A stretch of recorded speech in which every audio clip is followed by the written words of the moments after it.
All right, hey class. Let's do the lesson 9 homework, the one on applications of sinusoids. So we're going to run through this Ferris wheel problem and the record player problem, the Dolphin one, and the Steamboat one. So the little paddle wheel. I think that's it, right? Yeah. So let's start here, the Ferris wheel one. So the Ferris wheel should be really similar to the one we did in class about the windmill, hopefully. A couple differences, of course, but let's hop in. Obviously, the first thing you gotta do is read the thing. So it says the Ferris wheel has a diameter of 40. I don't think the diameter typically matters much. The radius is probably more important to us, so we could label that as 20. Of course, that distance is also 20. At the moment, we do not know the distance from the bottom of the Ferris wheel to the ground. It's obviously elevated off the ground a little bit. It says over here. We don't know what it is. Keep reading, I'm sure we'll find out. It says that the Ferris wheel makes one revolution every 8 seconds. Sure. So 8 seconds per revolution. I'll just spill the beans now. I mean, you guys should already know that the radius here is going to translate to our amplitude. That's a thing you should know. It's not really a spoiler. The 8 seconds per revolution is going to translate into our period. You should know that too. So keep reading. It says you are the next to last person to get on. Okay, why are they saying that? Well, because here's us. See, it says us. And if we're next to last, then the person in this position must be the last. We can tell then that the wheel is spinning in that direction, counterclockwise. That's not that relevant, but it kind of is. So what do we know? We see there's 8 seats, 1, 2, 3, 4, 5, 6, 7, 8. So if there's 8 seats and it's 8 seconds per revolution, then we know that we are currently in a position where 1 second would have gone by if we choose to let this position be times 0, which I think we should. So I would let the bottom here be times 0. It actually goes on to explain that if we keep reading. It says you're the next to last person to get on, so when the last person or when the last seat is filled and the Ferris wheel starts, you're seated as shown on the right. So I don't know. Maybe we should be letting us be times 0. That's supposed to be when the ride starts, right? So okay, fine, I take it back. We are in position 0. Sure, we could talk about that. That'll be times 0, which I guess would mean some stuff that we'll talk about when we draw the chart. All right, keeping on. Takes 4 seconds for a seat to travel from the bottom to the top. We already knew that because they already told us the period was 8. It says the top is 45 feet above the ground. Okay, so finally they've given us the information we need to figure out the bottom distance. So this bottom distance, if the total diameter is 45, or if the total diameter is 40 and the total distance to the height is 45, then we know that this distance is 5. And that distance is going to matter to us. That distance is going to end up being our minimum value, but maybe more importantly, it gives us the distance to the midline because it's going to be the 5 feet and the extra 20. So I guess in light blue, we could label that our vertical shift is going to be 25, which is going to be the d value of our equation. So we're figuring out a bunch of stuff as we read through this. It says, let's let t be the number of seconds that have elapsed since the Ferris wheel started. Again, the Ferris wheel started when we were in this position, so that's times 0. That means the first point that we plot is going to be kind of an awkward point. It's not going to be the min, it's not going to be the midline either. It's going to be some point somewhere in the middle of that. And it's not even the exact middle. We'll kind of figure this out, or maybe I should just explain it now. But assuming everything is split right down the middle, this is 45 degrees. We know that the y value associated with 45 degrees is actually what? Root 2 over 2.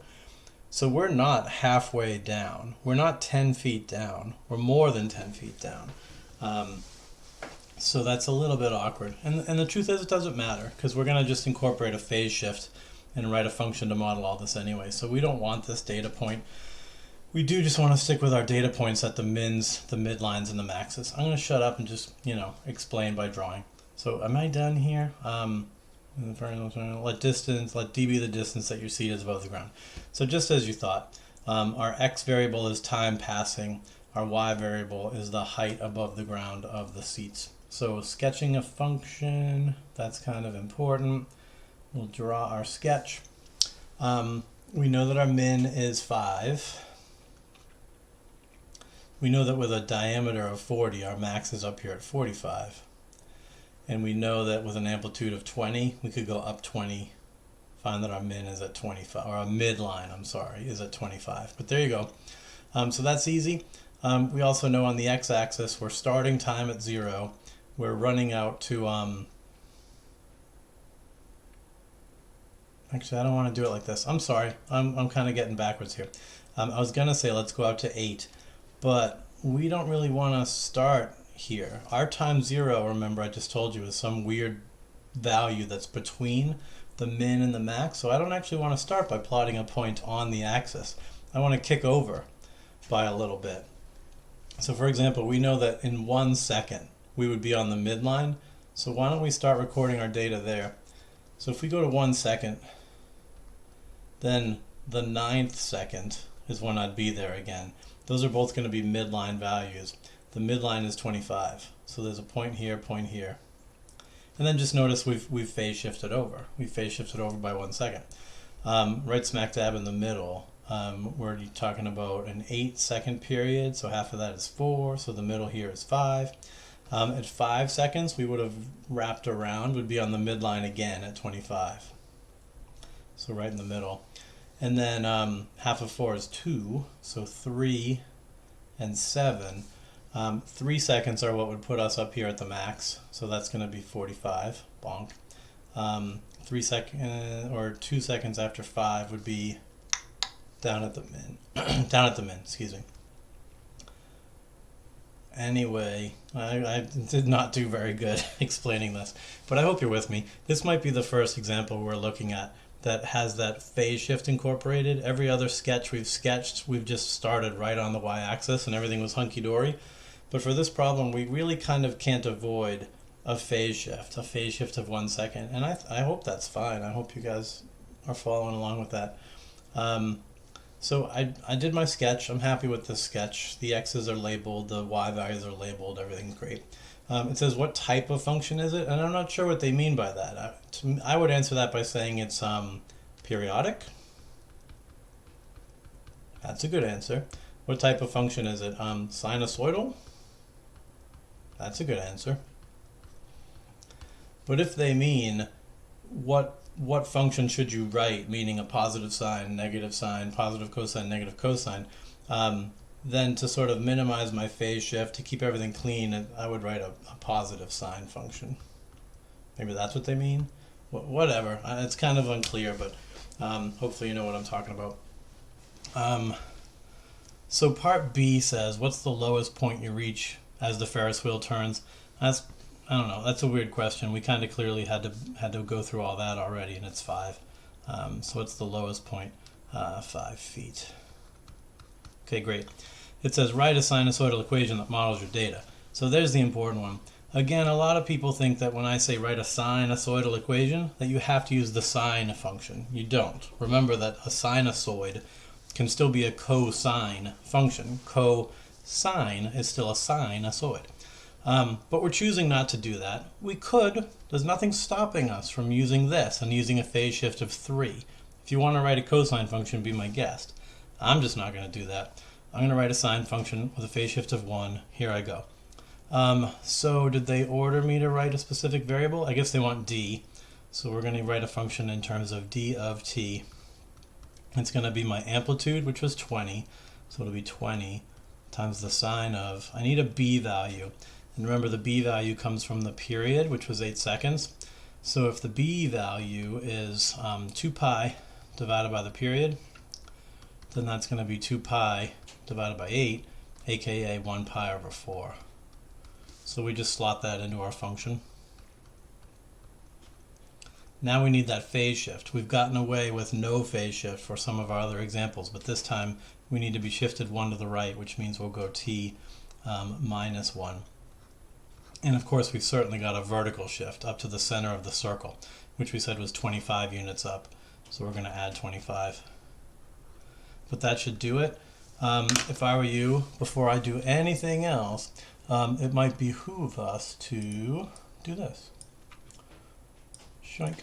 Bust out our calculator, or Desmos. If you guys just want to pull up Desmos, that would be good. I'm going to do it on the calculator just because I think more, I don't know, are you guys using your TI or are you pulling out Desmos? Desmos is certainly more user-friendly. Maybe I ought to do both, but for right now I'll do this. Let's type this function in and make sure we did it right. I'm clicking on the wrong stuff, excuse me. So we go to y equals, and we type in 20 sine of, I'm going to go parentheses pi over 4 just to make sure everything's good. So pi over 4 in parentheses. Then I'm going to open a new set of parentheses. Yeah, I better do that. X minus 1. And then close. That's gotten complicated, but hopefully you guys can handle that. And then we need just the vertical shift on the end, so plus 25. I'm going to hit graph. And of course I'm going to see a bunch of junk because I made sure that my window was a standard window, like most of yours might be, or you might have the old window from class.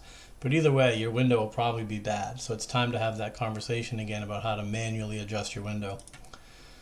So X, remember that's our time, that's our x-axis. And I'm kind of blocking it, but not really. You guys can see that our period went from 1 to 9 seconds was sort of the important thing, but it was an 8-second period. So I would usually go maybe 1 period left and 2 periods to the right.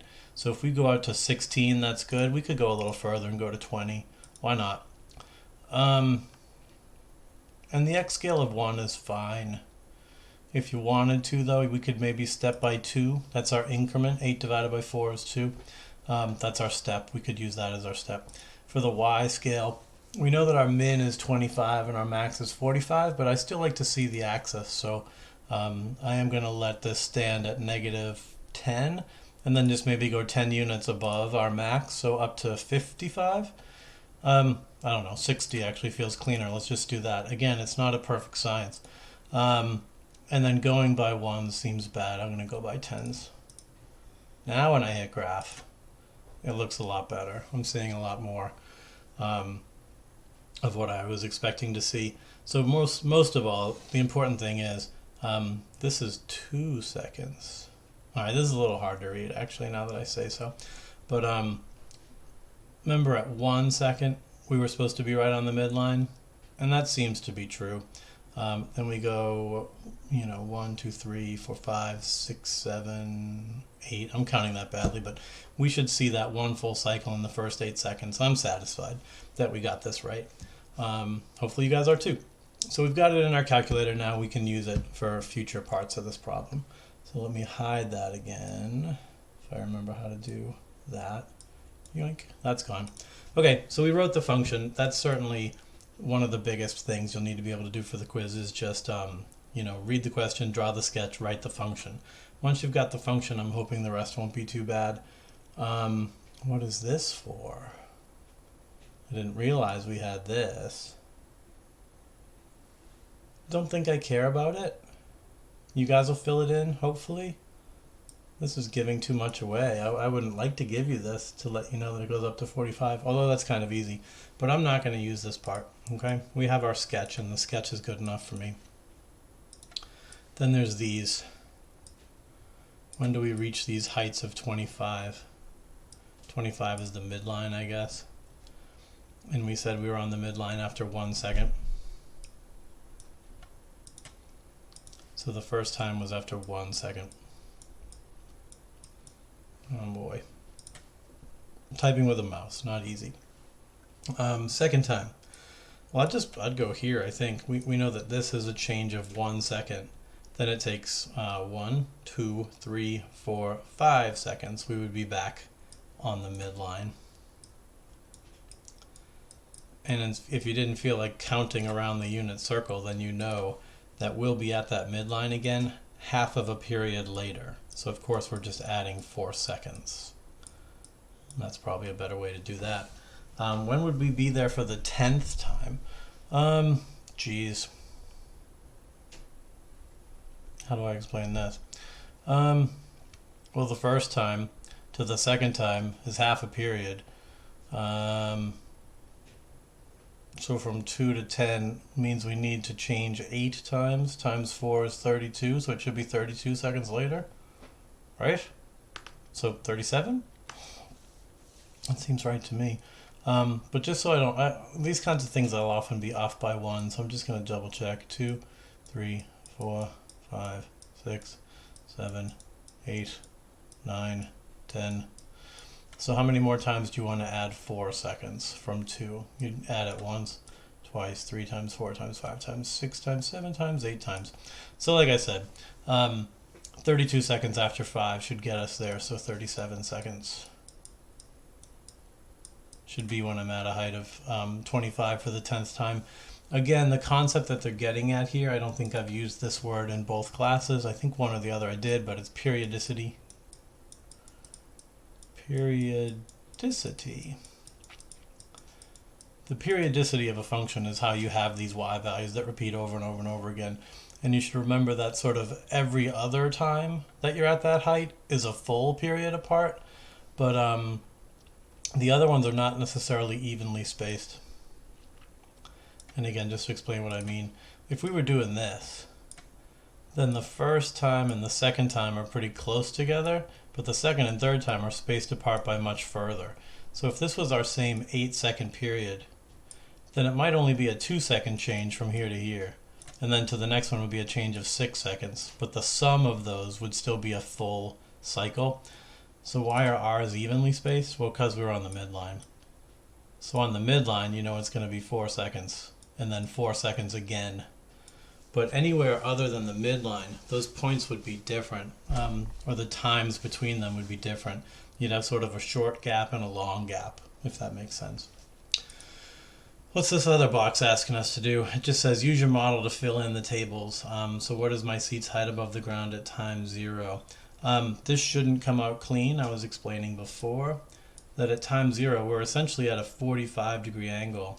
So on the unit circle, where would we have been? We would have been down by root 2 over 2. So on this circle with a radius of 20, we should be down by what? Root 2 over 2 times 20 minus some, it's going to be something weird. Let's just use our calculator. So let me bring that back. There it is. Literally just go into the table. You can get to the table by hitting second function. I'm not on the right part. Hit second function and then graph. You get to the table. And you've got values in here. Right now mine is set probably different from yours. So I'm going to go to table setup.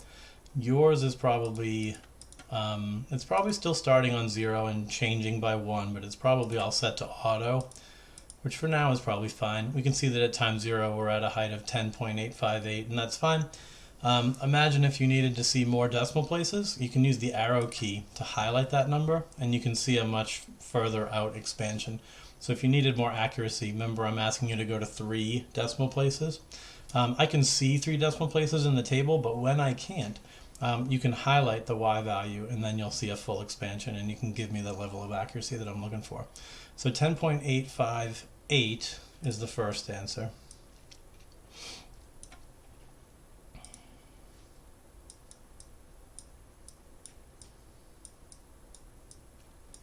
And then at 4 seconds, if you drop down, we can see 4 in our table, so there it is, 39.142.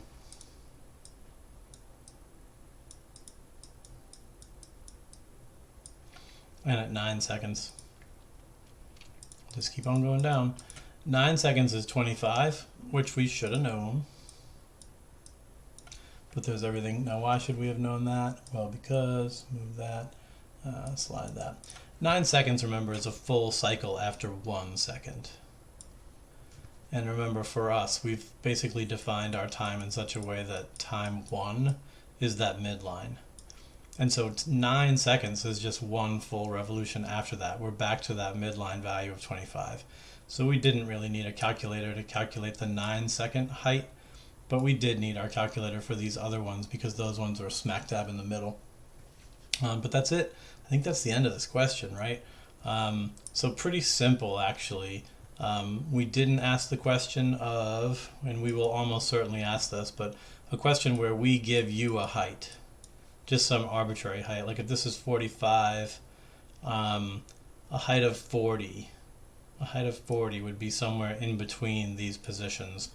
And we might ask you, hey, when are you at a height of 40 for the first time? You'd have to actually know how to do that algebraically. And I'm sure that the other questions will get at that, so I'll cover that when we get there. But just in case, you would set the whole function equal to 40, and you would have to solve using algebra, remember? So you'd subtract 25, divide by 20, and then you'd take the inverse cosine, and you'd leave your answer that way. I'm going to shut up, though, and move on.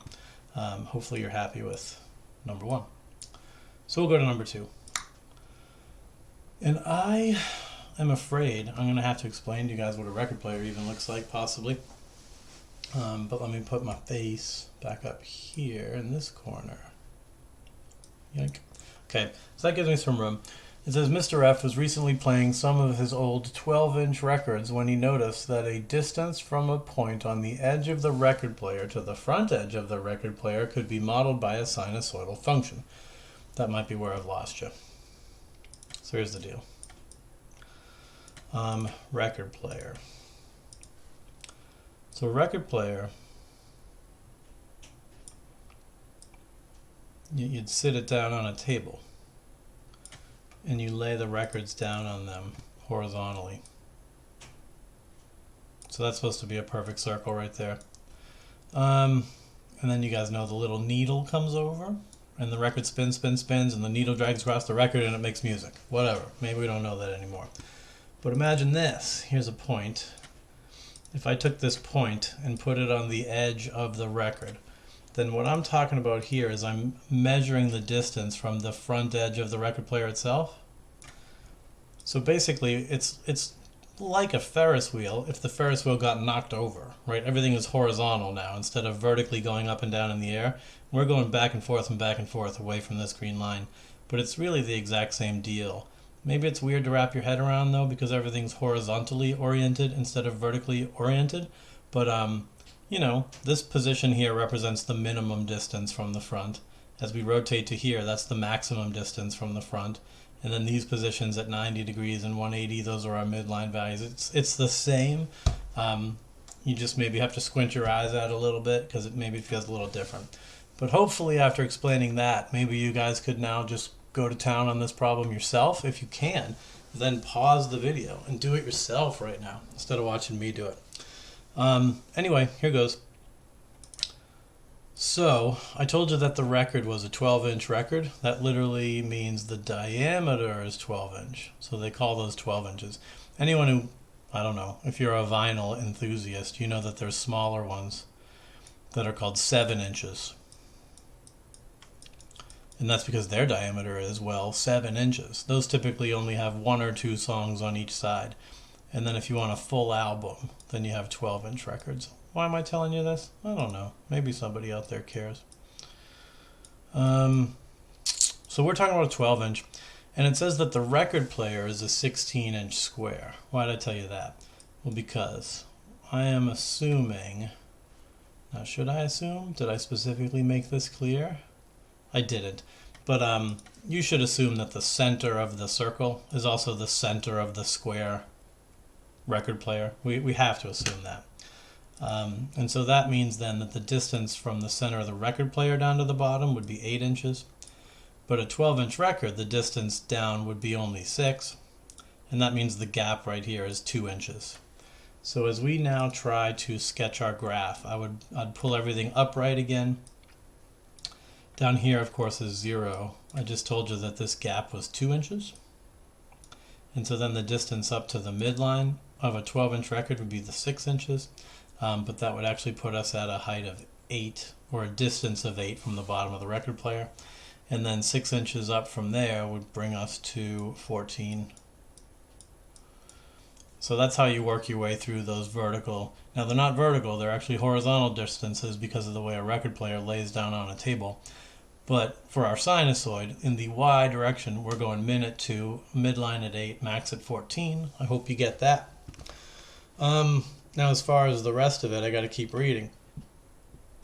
It says, write a sinusoidal function to model the distance from a given point on the edge of the record to the front edge of the record player over time. Assume that the record is spinning at 30 RPMs, although really it would be 33. Now really that's not even true either. It's 33 and a third. But it's 33 and a third in real life. We're going to just round that down for ease of numbers. But if we make 30 revolutions per minute, then we want to do that trick again where we say that there's 60 seconds in a minute, and we're making 30 revolutions. So it seems to me then that it must take 2 seconds per revolution, and that would become our period. So if we, write a sinusoidal function right in front of the record player over time. So we don't know. All right, so I don't think I was specific about when you want to start measuring time. So this is one of them problems where you're going to make your choice yourself. So how far from the front edge of the player was the point that was closest to the front edge when the player is first switched on? Actually, if you read ahead to part B, it references first switched on, and it is saying closest to the front edge when the player was first switched on. So it does seem like part B is defining time 0 to be when the point is closest. So we were going to let time 0 be a min, it sounds like. So if part B didn't exist, then we could start measuring time whenever the hell we wanted. But I think to make part B easiest, we're going to start at our min. And so that's literally time 0. I don't need a phase shift this time. Now we did say it's going to take 2 seconds to go all the way around. So 2 seconds would be a min again. 1 second would be at the maximum distance of 14. And at half of a second, we'd have gone out to the midline. Another half a second would be 3 halves. Would be back to the midline. And there's a sketch of our sinusoid. Ooh, that's not so good. Okay, so there's my sketch. It says write a sinusoidal function. So let's do it. How am I writing with the mouse? I can use my stylus. I guess let's pull out all the values. The amplitude A is going to be the radius of the circle still, which is 6. The B value is going to come from our period, which we decided was 2 seconds. So 2 pi divided by 2 is pi. Our C value is our phase shift, and we decided that if we use a negative cosine function, we'll have no phase shift, and that's worth it. We could use a positive cosine function if we wanted and incorporate a phase shift of 1, but I don't want to do that. I'm going to go with negative cosine. So the C value will be 0. Then our D value again is the vertical shift up to the midline, which is 8. There's all our values. So that means that our function must be, and I guess we're still measuring distance, so I'll still just say d of t. And it'll be 6. Nope. Super psych. Negative 6. It'll be negative 6 cosine pi times t.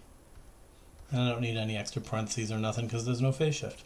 But I do want to be vertically shifted up to 8, so I'll add 8 on the back end. And that's it.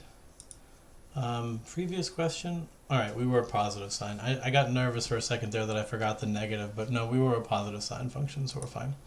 This one's a negative cosine, so you got to include that in the rule, of course. But there's our rule. I did say that we should check this, so why don't we go to Desmos this time? Give me a second and I'll set that up. Okay, looks like I'm back.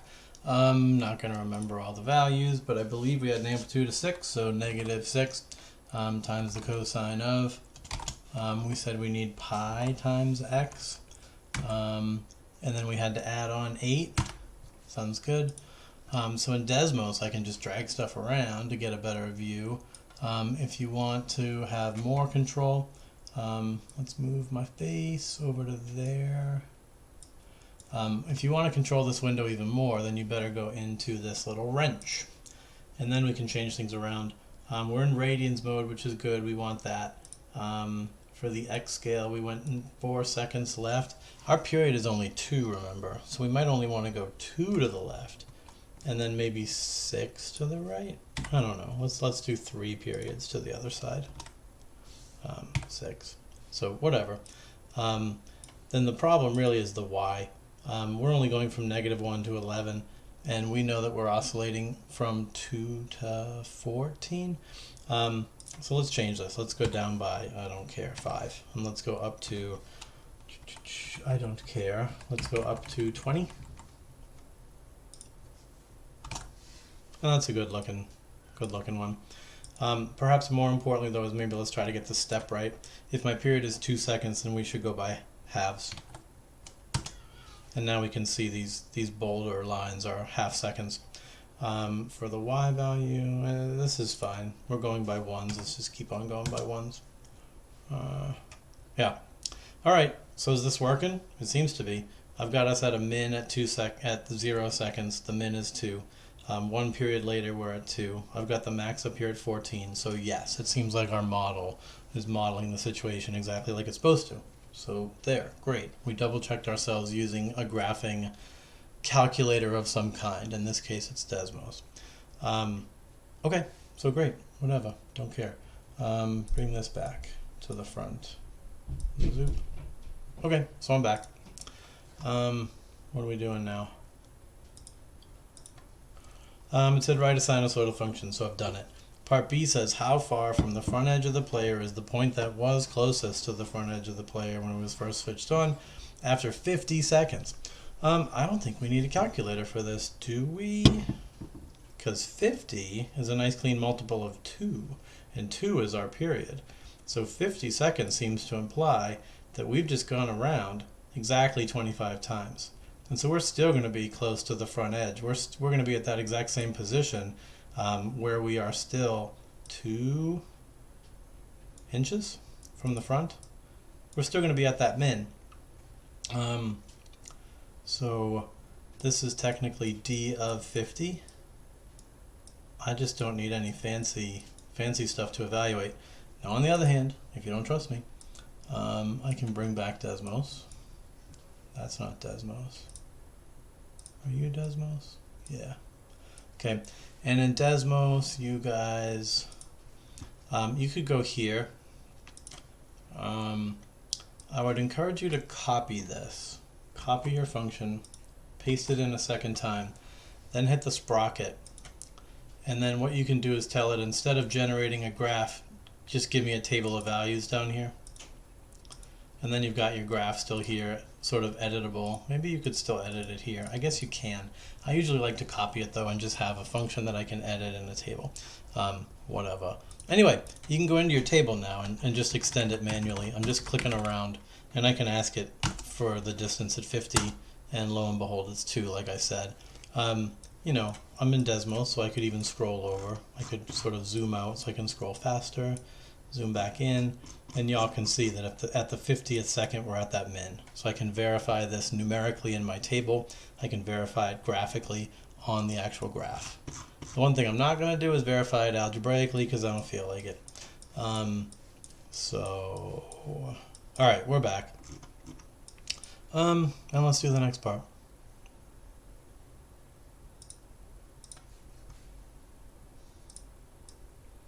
You on top, then my face. There we go. Where's my face?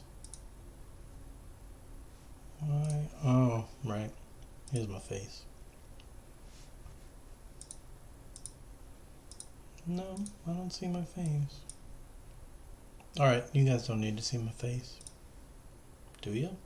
Hope not. I am curious though. Oh, I'm stupid. There's my face. Okay, there's me. Zoop. Let's move on. So we're done with B. B was another question that kind of just got at your understanding of periodicity. Part C, though, says, for how long per revolution is a point further than... Oh, God. Okay. Jeez. So this is another question, I guess, that's more conceptual than algebraic. Please tell me you guys understood that 14 inches is our maximum distance So if I'm asking you how long per revolution is a point further than 14 inches away from the front edge, you're of course going to say 0 seconds. It is never further away than 14, right? These sinusoids have a very sort of small window, right? Our range is always going to be, oh, I didn't mean to draw that. Our range is always going to be just min to max. And our function is never going to venture outside of those two values. So if I asked you, hey, when is the distance from the front edge to the point 18 inches, you'd say clearly that's never. It's never that far away, because once it gets to that max of 14, it comes back down. So this was kind of a dumb question. Did I do this by accident or on purpose? I'm not sure. Maybe I meant to just say 13 inches. And then we actually have a question on our hands. We could draw a line at 13, and we could see there's this short little section of graph where we are further than 13, and we'd have to figure out those times and figure out how long of a period of time that is. But again, maybe I do that in the next question, so I won't answer that question here. In fact, I know that I do it in the next question. So maybe this first question, or second question, just wanted to get at this and see who could think critically, see who would just remember that obviously if the max is 14, then we are never further away than 14. We're already at 36 minutes, so I'll shut up and move on. Bing. So the dolphin problem. Draw a graph. Okay, so move all the rest of this away. Give ourselves tons of room.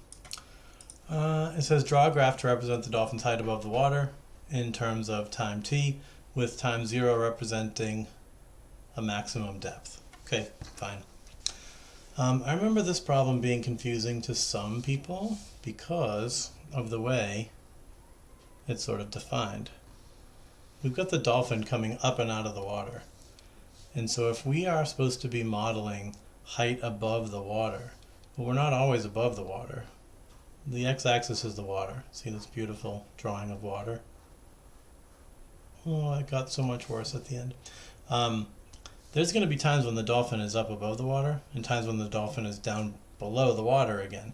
And that's fine. The height above the water will be positive when you're actually above the water. And the height above the water will be negative when you're below the water. But we could have a sinusoid, of course, that spends some time above the water and some time below the water. So that shouldn't be too tricky, I don't think.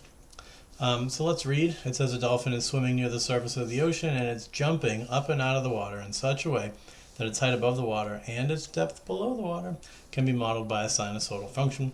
Given that the dolphin's maximum depth is 6 feet, that means we are down here at -6. And he jumps to a maximum height of 4 feet. That is up here, that's +4. And he is doing that jump every 4 seconds. Don't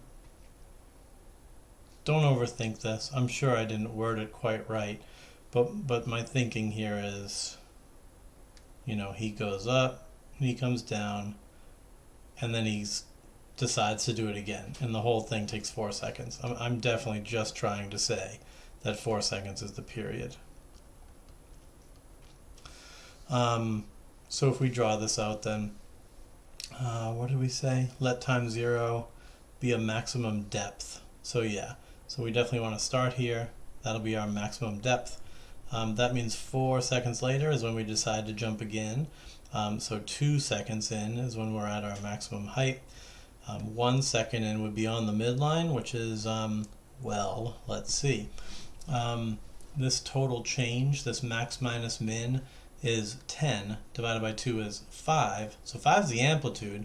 If I go down 5 from 4, then the midline is -1. So I can plot a point there. And I can do that again here. And then I see the dolphin doing one of these. So then over here, if I went out to 8, we could just do another whole cycle. There's a dolphin jump. I could go out to 12. I could do another whole cycle. There's another dolphin jump. So hopefully from there we're pulling out all of our pertinent information. We can see that our A value, our amplitude, is 5. Our B value, as always, is 2 pi divided by our period. And the period's trying to be 4 seconds, so that's 2 pi over 4 is pi over 2. For our phase shift, well, if we're smart and choose negative cosine, then again we won't need one.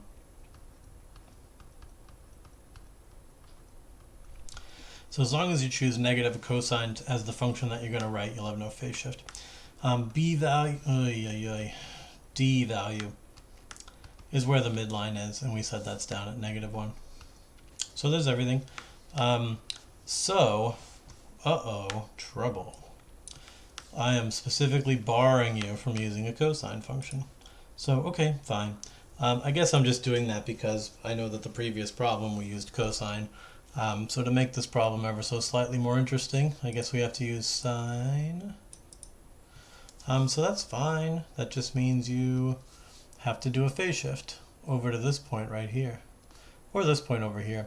But if you want to use positive sine, then our phase shift will just be just 1 second over to the right. So our C value is 1. So that's fine. We can slot that in. So we're writing a height function. So h of t can equal our amplitude of 5 times sine, because we were specifically ordered to use sine.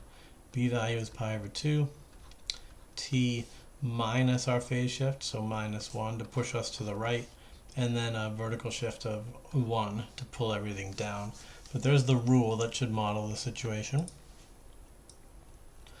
Then I'm asking, is the dolphin underwater or above water at time equals 7.5, and use math to justify your answer? Well, alright, the way to cheat and do this is if you had your calculator, you'd just graph the thing, and you'd see whether you're above or below. What are we going to do, though? We're going to do it better than that.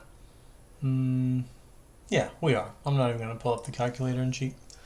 Alright, what's a good way to do this? We've got our sketch. So just going by our sketch, we've got this 4-second period, right? And so 7.5 is only half of a second before our min. So it would certainly stand to reason that, let's see, this is what, time 3? So 4 seconds after time 3 is time 7. That would be a midline point, which is definitely underwater. And so 7.5 is halfway between a midline and a min. And so for sure we're underwater. And I think that's what I was going for, was to actually have you guys just kind of use words like that. So I'm not picking up a pencil, I'm not doing any algebra, I'm not using a calculator. I should just know that t equals 3 is a midline.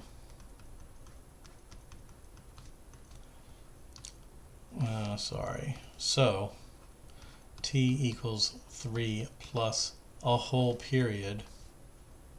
Super psych, got ahead of myself. T plus 4, a whole period, is a midline.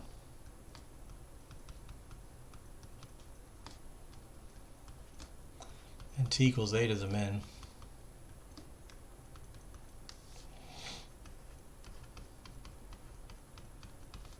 So t equals 7.5 is between BW? Does that mean between? Does that mean black and white? I don't know. I'm going to be lazy. Is between mid and min. So underwater. Alright, whatever. So this is sort of the common sense explanation. You could also, of course, just figure out what h of 7.5 is using our model. But you know, that's going to be complicated. 7.5 minus 1 is 6.5. 6.5 pi over 2 is what? 13 pi over 4. So that actually is a unit circle value that we could evaluate. But it's root 2 over 2. So what the heck's root 2 over 2 times 5? I don't know. But all you really need to know is it'll turn out to be negative. And negative implies underwater. So we could definitely do that too. Again, I'm asking a lot of conceptual questions here rather than computational ones. So hopefully those conceptual answers make sense just as much as the computational ones would have. Why is there a little square there? I want that square to go away. Stop at square. And put on my eye. I look like a pirate. I don't know how to make it go away. I did it.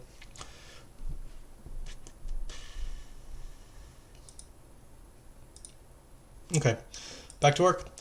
Is there a part D? Oh yeah, part D and a part E. So part D says, is the dolphin ascending or descending? So the good news here is we can use our previous answer to answer this. 7.5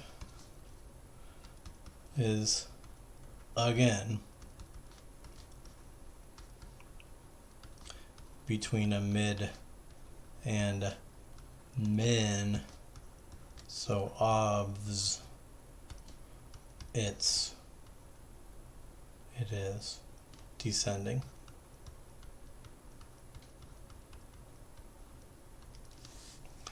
Okay, whatever.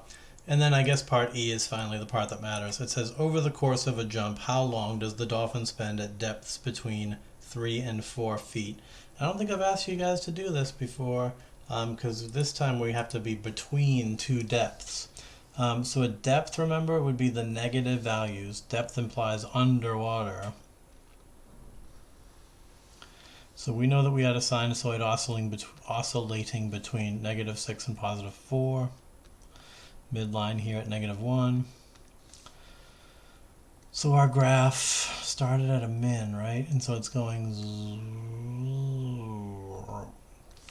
I'm asking you how long we spend between -3 and -4.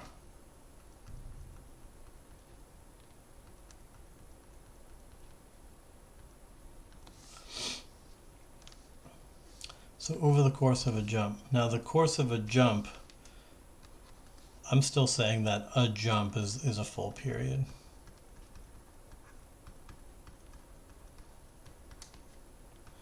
Again, you might interpret that different. You might say that the jump is only this up part, and then as soon as he gets to the top, the jump is over, and now he's just falling back down in.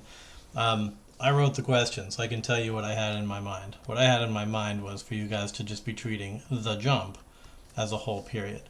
That means you would want to find these times, you know, how long is this part? And then of course by symmetry, the dolphin's going to spend that same amount of time between -3 and -4 on the other side. So you just find that time once, but you'd have to double it. So I guess I'll show you how to do this just on the calculator first, because it's easy. You're just going to want to find these two times. Let's just call them T1 and T2. T1 being the first time that we're at a depth of -4, T2 being the first time that we're at a depth of -3, and of course you'll just subtract those two.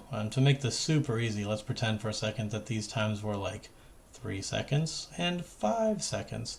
Obviously that's 2 seconds. You do 5 minus 3 and get 2. Now you know that they won't be this. It'll be 3.67914 and it'll be 5.11269. But the answer is the same. You would subtract those two values to see how much time is spent between them. Then you would double it. That's the concept here that I was getting at. So how do you find those values? Well, if I let you do it on a calculator, it's a piece of cake. If I let you do it in Desmos, it's even cakier. Does that sound like a thing? Let's do it in Desmos, since that's the easiest. So let's type our function in, deleting this old one. I don't remember it at all. How do I move things? Where are you, function? It's not even on the board. Give me a sec. Sorry.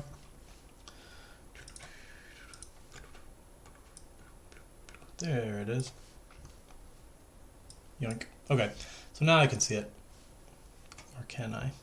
This is so complicated and I'm not a smart person. Alright, so we're doing 5. Really, 5? I hope so, yeah. 5, and again I forced you to use a sine function. And using a sine function meant that we did indeed have to have a phase shift. So I'll open a whole new set of parentheses. -1, and we said our midline is -1.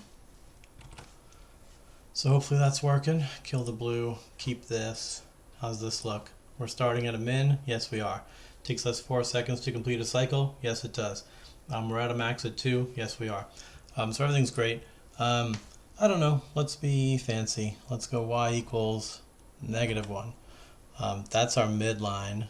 I can make it red. I can make it dashed.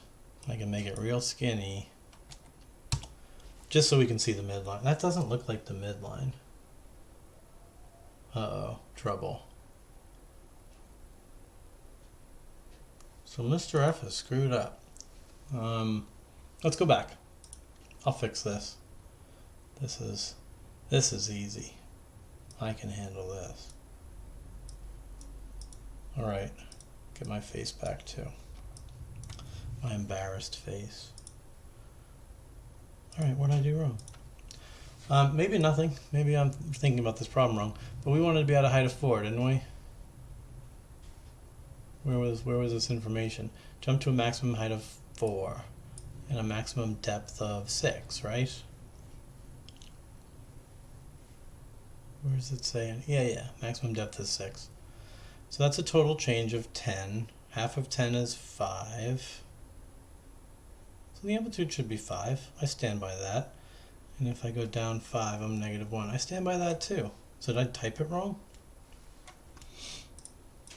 Oh, I hate this. I wish I knew how to edit videos, then I wouldn't have to look this dumb. But I don't, and I'm too deep now to delete the whole video and start over. Oink. 5. Jesus. Okay, that should have been a 1. There, fixed it. That was easy. But hard at the same time for me, because I'm dumb. Alright, let me scroll this down. Yep, I wrote -1. I just didn't change that. Alright, I'm sorry. You guys are seeing Desmos now. Great. So as I was saying, maximum height 4, maximum depth 6. Everything is in fact hunky-dory. So now, I was going to say we could put in these lines for the maxes and mins too if you really wanted to. There's your max at 4, y equals -6. Throw that in there too. Put the sprocket, make it red but skinnier. Boop. Make this one red and skinnier. I'm just kind of showing off what Desmos can do. So now you guys can actually see sort of top, bottom, middle. But top, bottom, middle aren't what we care about. What we care about are y equals -3 and y equals -4. So get those lines in there. Let's make them both green. So now we could zoom way the hell in on this and we see this is what we care about. I think I want to see the x-axis too. But guess what? In Desmos, you can literally click on any line that's involved here. Just click on it and you'll see a gray dot appear and you can just mouse over that or click on it. And suddenly your point of intersection appears. So to get the coordinates of that point of intersection, just so easy in Desmos. We can see that it's 0.5903. I don't think we can ever get more precise with that in Desmos, but that's, that's 4, that's fine. So 0.5903, let me go back and we'll type that into our thingamabobber. Just hide that for the moment. 0.5903.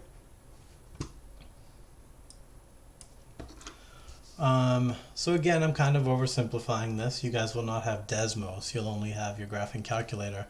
But I'm saying we know that time 1 is 0.5903. To find time 2, we do exactly the same thing if we're allowed to use Desmos. Meaning we just click on one of these other lines. Boop. And we click on the gray dot. Boop. Oh, I can't do it. Oh, because I'm in the wrong place. I'm a fool. Boop, and you get the other one, 738, and again I can't get any more accuracy than that, but that's fine, 0.738. So let me hide that again, and we can write that down, 0.738.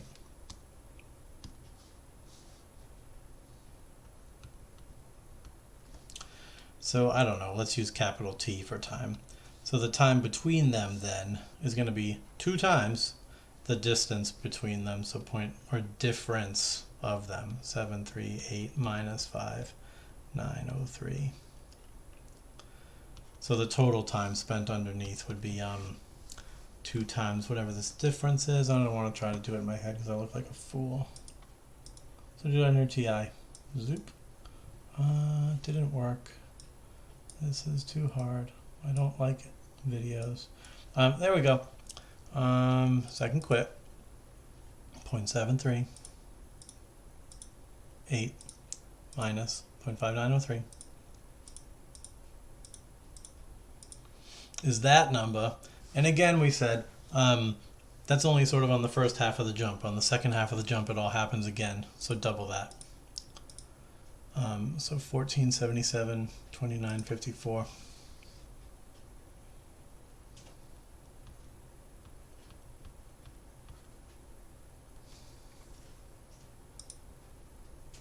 Okay, so you guys are seeing that number here. So there's that, and then you double it, which I think I said was 29. I don't want to try to remember. 2954. I put the decimal in the wrong place.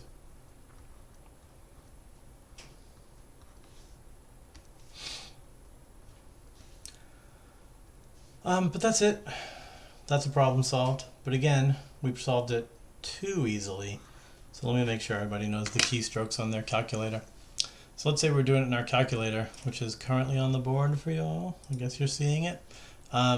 Clear everything because I like a clear home screen. Go to y equals clear this function because it's not the right function. Or maybe let's just write over it. Our function is, and before I screw it up, let me just get it back.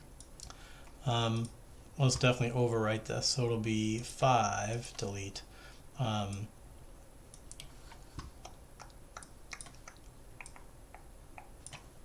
Sorry, just moving things. Okay, so it's going to be 5 times the sine of pi over 2.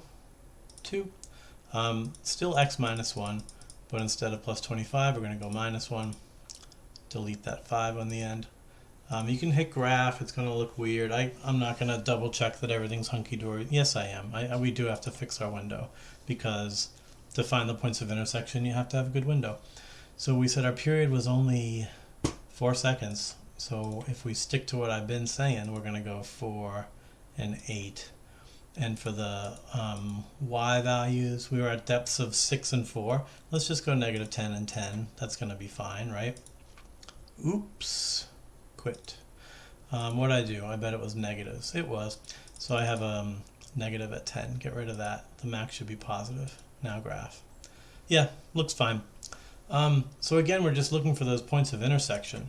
So you have to enter in those horizontal lines. One of them at negative 3, one of them at negative 4. If you've got this fancy color calculator, then you can change these colors. Not that I know how. Let's do magenta. How do I say okay? Okay. All right. Make the other one magenta as well. Where are you, magenta? Okay. This is a waste of time. Graph. So we're looking for that, which actually means you might want to zoom in closer on this. This is the one time that I think the zoom feature is actually worthwhile. So I'll tell you how to use it. Click zoom, and we're going to zoom in. I would almost never use this feature, but right now it's good. If I hit zoom in, it's going to zoom in on this cursor. So make sure before you hit enter to actually do the zooming in, you want to center your cursor on the action that you want to zoom in on. So go right to where you want to be and then hit zoom in. And then it works like a charm. Now I can see what I want. So this is good. But now to actually find those points of intersection, you go into the calc menu right here, right above trace. So hit second calc, choose intersection, which is option 5. And let's find this first point of intersection, which means the first curve being the sinusoid. That's fine. I'll mash enter. The second curve being y2 is actually this top horizontal line. That's actually not the one I just said I wanted. I want the one where we're at y equals negative 4. So the up and down arrows should jump us between our 3 functions. So notice I'm on the sinusoid, then I'm at negative 3, then I'm at negative 4. That's the one I want. So now I can hit enter. And for a guess, you want to go near to the point of intersection, and I'm pretty damn near it right now, so I'll mash enter again. And I'll get that 0.5903, which guess what? We already knew that. We already knew that from Desmos. So the top tip though, second quit, remember that value is currently stored as x. But when we go to find our second x value, this value will get overwritten. So you might want to just go store. Let's take this answer we just found and store it as A. And then what we do will not overwrite A. So A is stored now. We don't have to write it down. But let's go back to our graph. Let's go back to the calculate menu. Let's find another point of intersection, so 5. My first curve it's still on the sinusoid. You guys, if you go left to right, you can tell you're on the sinusoid. If I go way over here, then if I go up and down, you can watch it jump between the functions. But my first curve should be the sinusoid, enter. My second curve wants to be the top horizontal line, the -3, so enter. And then my guess wants to be as close as possible to the point of intersection, although we're pretty safe to go anywhere. So hit enter again. And you get the 7, 3, 8, 0, blah, blah, blah, blah, blah, which we already had from Desmos. But now I can quit. And remember, x is now stored as that bigger value. But guess what? We stored a as the other one. So we can literally just type x minus alpha a, and we'll have all the decimal places. We'll get that answer, that good answer. So that's the distance or the time between those. And then I said we had to double that. So there you go. But there you go. There's the same answer again from a TI calculator. Obviously many more steps here than we would have had to do in Desmos. But you can't use Desmos on your quiz, and you can use your calculator. So there. All right, I'm finally done with that problem. A mere hour and a minute and 26 seconds into this video. So we're going to do one more problem, I guess, and then I can go back to my family for a change. Let's drag this down. Go away. Let's do that. Okay, one more question. Which one is it? I forget. That is the end of this, right? Yeah, okay, great. All right, so the steamboat problem. This one certainly looks a heck of a lot like the Ferris wheel problem again, but it looks like it does involve going underwater. So this will probably just be another problem, kind of like the dolphin problem, where we have a positive max but a negative min. And so what? That seems fine. Ooh, my face is gone. I'm gonna bring back my face. There I am. All right, so we read, it says, Mark Twain sits on the deck of a river steamboat. As the paddle wheel turned, a point on the paddle blade moved so that its distance d from the water's surface was a sinusoidal function of time. When his stopwatch read 4 seconds, the point that's at its highest height, which is 16 feet above the surface. Okay, so let's mark that. 16.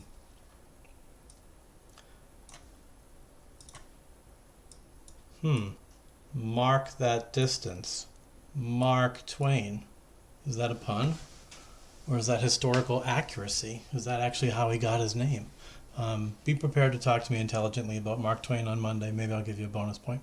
All right, that's 16, that distance. What else? The wheel's diameter was 18.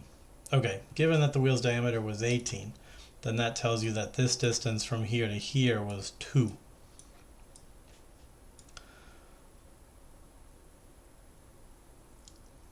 Super psych? Sorry. I'm tired. I don't know why I'm tired either, because it's only 2 in the afternoon. That tells you that this distance was 2. There we go. That distance is 2. So underwater we're going down by 2. Above the water we're going up to 16. So I could start graphing this sinusoid right now if I wanted to, and I do. So we're going to have minimum values underwater at -2. We're going to have maximum values above water at 16. So where the heck's our midline? Well, this is a total change of 18, right? Just like it says here, the diameter is 18. Half of that then is 9. That's our radius. We've already talked about that. So if I go 9 units down from 16, that's going to put me at 7. So the midline is 7. And then 9 down was -2. 9 up is 16, which has me feeling not very good about this drawing. Do I want to make it better? I kind of do. I do like things to be to scale when possible. So I'm just going to try to make this a little better. So -2 would be like just barely underwater. 16 would be way the hell up here. That's a little better. And so then the middle of that would be 7. Now I can go up 9, I can go down 9, whatever. Vertical stuff, I've been saying from day one, the vertical stuff should feel pretty easy. The horizontal stuff shouldn't feel too bad either. So it says here, when his stopwatch reads 4 seconds, that's indicating that we're definitely incorporating a phase shift here. We're not going to have the initial value necessarily, but we have a value at 4. And it says that that 4-second moment in time is when we're at our highest value of 16. So we can plot a max then at 4 seconds, which I'm just putting arbitrarily on the x-axis. And it says that we complete a revolution every 10 seconds. So 4 plus 10 then is 14. We're going to have a full cycle completed between here and here. So this point must be a max. If it's 10 seconds, then 5 seconds later would be the 9th second, and we would be at a min, which is going to be hard for me to plot. So let's just put the 9 above, and we're going to be at our min right here. So half of 10 was 5, but a quarter of 10 is 2.5. So this will be 6.5, and we'd be on the midline. This is 9, so adding 2.5 would mean we're at 11.5, and that'll be another midline. And so now we can sketch our sinusoid. We're going not my best. In fact, that sinusoid is so bad that I'm going to fix it. Hey, why is it bad? Because this guy appears concave up, and this piece also appears concave up, and there should have been a change in concavity. If you guys listen to me in class when I'm talking, then you've definitely heard me say that already, and that does matter to me. So I'm changing it. I know that what I should see from here is sort of a parabola that opens down, but now from here to here should be parabola that opens up, and then another parabola that opens up. But starting here, I should see parabola that opens down. If you need to think like that in your head to get the curvature right, then do it. The curvature is important enough that you should be thinking about that. Not so much pre-calc important, but calculus important, and we should be planning for that now. All right, blah, blah, blah, made my sketch. Blah, blah, blah, write the equation. Fine. My A value is, guess what? The radius of this paddle wheel, which we already decided was 9, not 18. That's diameter, so 9. The B value still comes from the period. The period was basically handed right to us as 10. So pi over 5.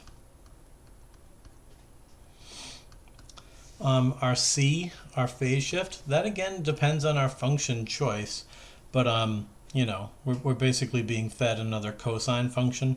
I mean, you could use a sine function, but that would mean a phase shift that involves a half. That seems bad. You're going to want to do this, I'm sure. So assuming a function choice of positive cosine, we're going to use a C value of 4. And then, of course, our D value is our vertical shift, which is our midline, which would be the distance from the surface of the water up to the center of the wheel, I guess, which we never really showed on the diagram. But we know that if the radius is 9 and this bit's 2, then this bit is 7. We also know it from here, of course. So easy peasy. So what is our function supposed to be doing?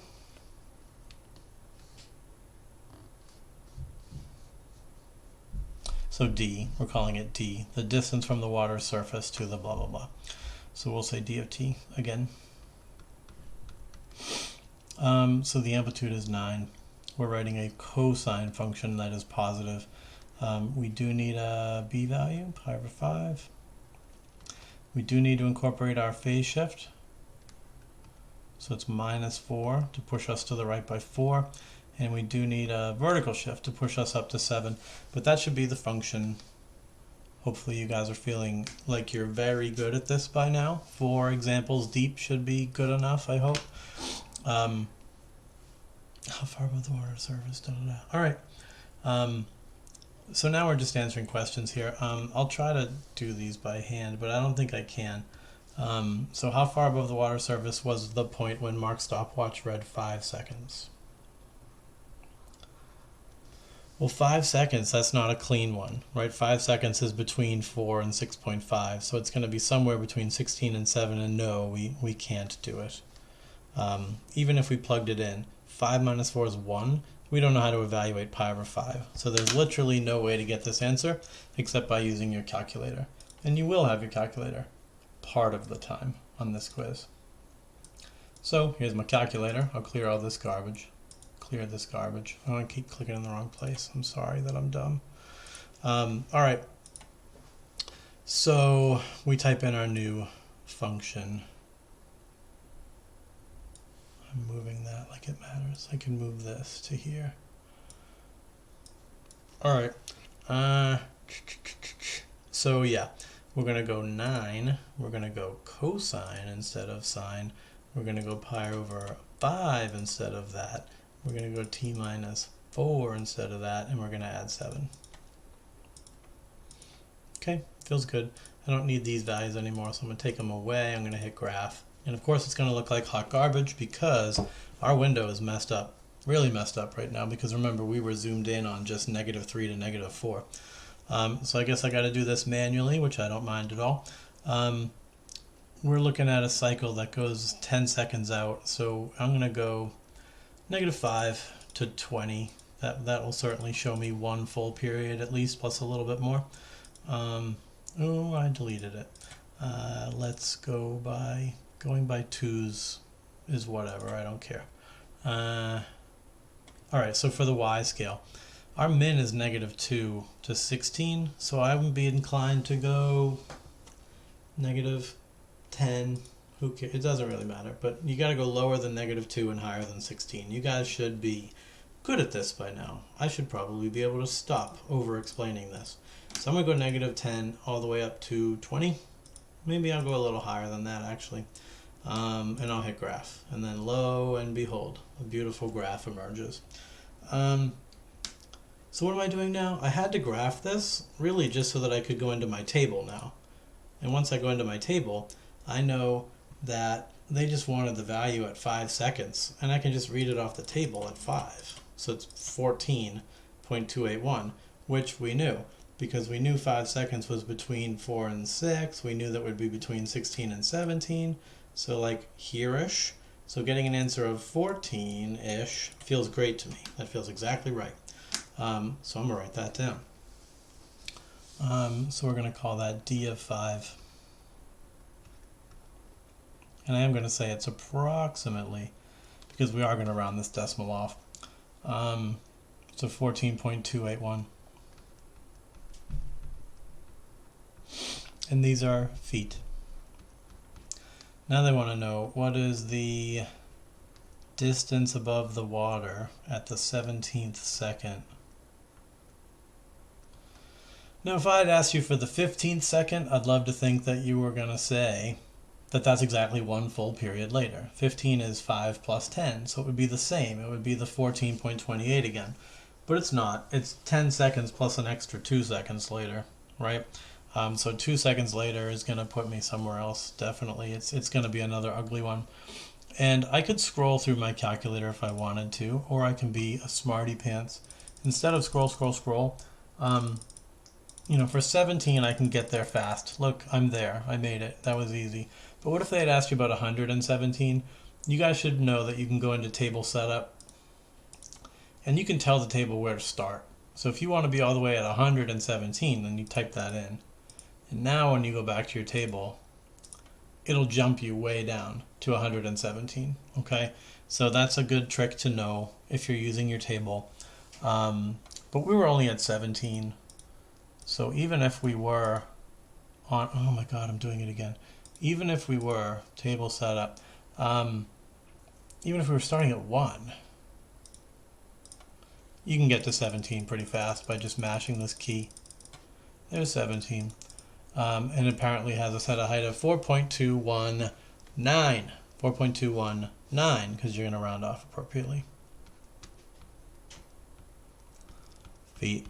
All right, part C is easy. Now it says, what is the first, my bad. Now it says, what is the first positive value? Move this. First positive value, move my face. This is so frustrating. What is the first positive value of time at which the point was at the water's surface? At that time, was it going into or coming out of the water? Explain. Okay, fine. So at the water's surface would mean a height of 0, right? I assume you guys follow me on that. let's actually do this one algebraically, because there will be some stuff you have to do algebraically. So what was our function? I do not recall. So I'll do that. So our function was 9, or d of t equals 9 times the cosine of pi over 5, x minus 4, well, t minus 4 technically. And forgive me, my stylus will often connect the tops of 4s for me and make them look like 9s. So just pay attention. Don't necessarily copy exactly what you see, or you'll be copying the wrong thing. That's supposed to be a 4. I usually try to catch them and fix them, but I don't always. Plus 7. All right, so this question is just telling you, hey, find t when the depth is 0. So you'd set this equal to 0 and you'd solve. I don't feel like writing all this out again, so I won't. You guys know that you'd subtract 7, divide by 9, so you'd get negative 7/9 equals the cosine of pi over 5 times t minus 4. Now this again is that point where to get rid of the cosine function, you have to employ the inverse cosine function. So you do that to both sides. And please understand that you're not multiplying by inverse cosine, you're taking the inverse cosine. This should feel to you exactly the same way it feels when you had like cube root of 81 and you take the cube root. You're putting this stuff inside of that function. So doing this, which people always do, they then go inverse cosine, like they're multiplying by it. That's tantamount to going cube root and then going cube root over here. It's empty inside, but I'm doing it. Oh, it's behind my face. That's anticlimactic. Go away, dog. My dog's trying to sneak in. Anyway, I mean, that looks silly to you. It should look super silly. This needs to look just as silly. It doesn't make any sense. So don't do it, or I'll punish you. See my dog? That's him. There he is. All right, we're almost done here, so let's hurry up. So here's what you may do. You may just kind of cram the inverse cosine in here if you want. I would literally rather you did that. That actually makes more sense. So what happens now? The inverse cosine cancels the cosine, and you get pi over 5, t minus 4. Over here you get inverse cosine of negative 7/9. Now this is fine. You can actually do the inverse cosine of negative 7 over 9. What you can't do, because of how inverse cosine works, inverse cosine essentially wants the y values of cosine, and it will spit out the x's. Well, the y values of cosine oscillate between negative 1 and 1, right? So the only thing that you can't take the inverse cosine of is numbers greater than 1 or numbers less than negative 1. You can't be outside that window. So if you ever find yourself trying to do the inverse cosine of like 13/5, that won't work because that's like 2-ish. That's 2.6. 2.6 doesn't have a value on cosine. That's what will fail. Negatives are fine though, as long as they're negative numbers that are a little bigger than negative 1. Then they're in the window and they're evaluatable. Okay. So erase, erase, erase, erase. Let's continue solving. My face is about to get in the way again. Go back over there, face. Yoink. Okay, so what now? I'd get rid of this by multiplying it by its reciprocal. That cancels. So I guess I'm now looking at a 5 over pi as a coefficient on the inverse cosine of a negative 7/9. That'll be t minus 4, so of course we'll now add 4. And so if I asked you to give me the exact time where we're on the water surface, then this expression is going to do it. Now, as we also said, I would love for you to also give me a decimal approximation of that. So let's use our calculator. And in addition to giving me this beautiful exact expression, you can also do this. Go and give me the decimal. So we'll go to our calculator and we'll type in that expression. So clear, go to the home, and what do I want? I want 5 over pi, so I'll put that in parentheses so I don't screw it up. I'll multiply that by the inverse cosine. Remember to hit second cosine, and you'll go negative 7 over 9. And you'll add 4 to that. Is that right? You'll mash enter. So 7.918.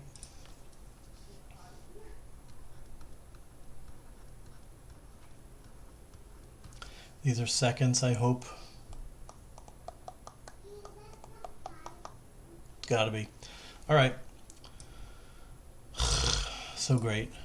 Guess what? If we just look at our sketch, then yes, that should make perfect sense. We can see that the first point where we plunge under the water is shortly after 6.5 seconds. So to answer that follow-up question, it says, was it going into or coming out of the water? And so we could answer in the same way. We could answer that since this time occurs between 6.5 and 9 seconds, which corresponds to a midline and a min, we know that we were plunging into the water at that point. Whereas this guy over here, where we're coming up out of the water, that would occur between the 9th second and the 1.5 second. So the only thing you should maybe be concerned about is, I did ask you for the first time, didn't I? So what if we map it back? Is the other point over here gonna be right for us? Or if I draw this, are we underwater over here? I can't tell from my sketch. Luckily we've got symmetry on our side. So this is 4, ain't it? And we just found our number to be 7.9. Let's just call it 8. That means it's, that means it's less than 4 seconds to get here. So less than 4 seconds means that the first time is actually over here. Yeah, so we actually have to use symmetry to map our answer back.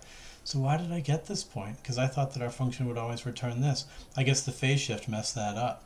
So because we had a phase shift, our function is returning this time here, which is actually the second time that we are at that depth. How did I phrase this? The first positive value, didn't I?